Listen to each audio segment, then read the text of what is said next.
This Saturday will mark 3 years since the January 6th attack on the U.S. Capitol. Fox 43's Tyler Hatfield looks back at the historic day and shares what the experience was like for one Metro D.C. police officer who was inside the building when it happened. Good morning, Tyler.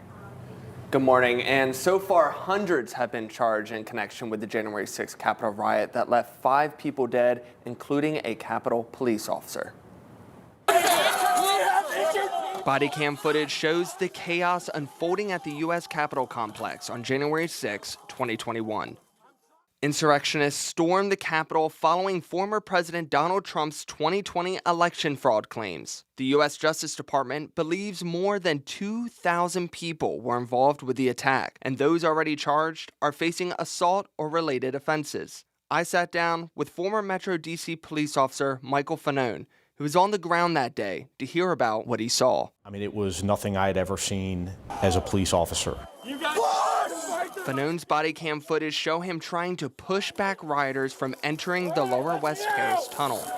The fighting was intense. It was close quarters combat. And there were only about 40 of us in that tunnel, holding off, what turned out to be an onslaught of thousands upon thousands of rioters who were trying to make their way into the Capitol.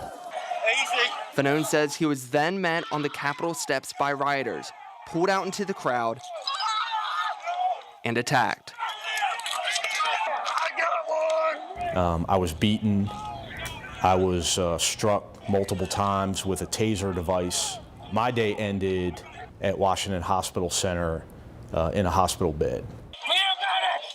Fanone says he suffered from a heart attack and a traumatic brain injury that day. I got it, it's my partner. I realized that I probably came closer to dying that day than I ever have as a police officer. Back it up! And 3 years later, Fanone still feels the public doesn't understand what happened at the Capitol.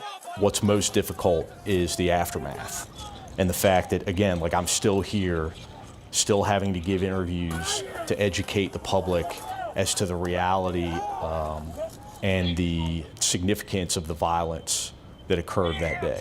It was not a tourist day.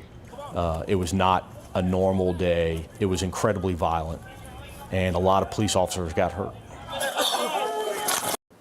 Officer Fanone goes deeper into his story in his book titled Hold the Line, The Insurrection of One Cop's Battle for America's Soul, which you can find on Amazon. And when we spoke, he wanted to express his gratitude to all the officers who responded to the Capitol attack. In the studio, I'm Tyler Hatfield, Fox 43 News.